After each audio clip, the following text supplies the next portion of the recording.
শিরোনাম: বোকা গাধা আর চালাক শেয়াল। এক গ্রামে এক গাধা ছিল, নাম তার গাবু। গাবু ছিল খুবই সরল, মানে একটু বেশি সরল। কেউ যা বলতো সে তাই বিশ্বাস করত।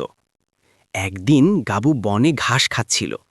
হঠাৎ একটা শেয়াল এসে বলল, এই গাবু ভাই, তুমি কি জানো তুমি আসলে গাধা না, তুমি একটা বিশেষ প্রাণী।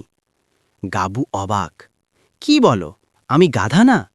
শেয়াল বলল, না না, তুমি রাজকীয় ঘোড়া, শুধু তোমাকে কেউ চিনে না।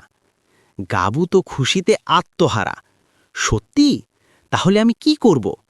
শেয়াল বলল, রাজকীয় প্রাণীরা কখনো এমন সাদামাটা ঘাস খায় না, তারা খায় বাগানের সবজি, ফল, সবচেয়ে ভালো খাবার। গাবু ভাবল, আহা, এতদিন আমি না জেনে সাধারণ খাবার খেয়েছি।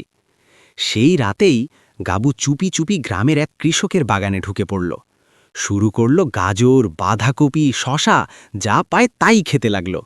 কিন্তু সমস্যা হলো, গাবু খেতে খেতে এত খুশি হয়ে গেল যে গান গাইতে শুরু করল, হি হি হি, হা হা হা, আমি রাজকীয় ঘোড়া।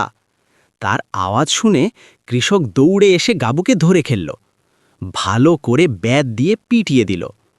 পরের দিন গাবু কাঁদতে কাঁদতে আবার বনে গেল। শেয়াল তখন দূর থেকে হাসছে।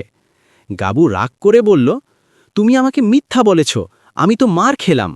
শেয়াল বলল, আমি তো বলেছিলাম তুমি রাজকীয় প্রাণী, কিন্তু রাজকীয় প্রাণীরা কি কখনো এত জোরে গান গায়? গাবু একটু চুপ করে রইল, তারপর বলল, ওহ, তাহলে দোষ আমারই। শেয়াল মনে মনে বলল, এত বোকা হলে তো ঠকবেই। বন্ধুরা, আমরা এখান থেকে কি শিখতে পারলাম? যে বেশি সহজে অন্যের কথায় বিশ্বাস করে সে সহজেই বিপদে পড়ে।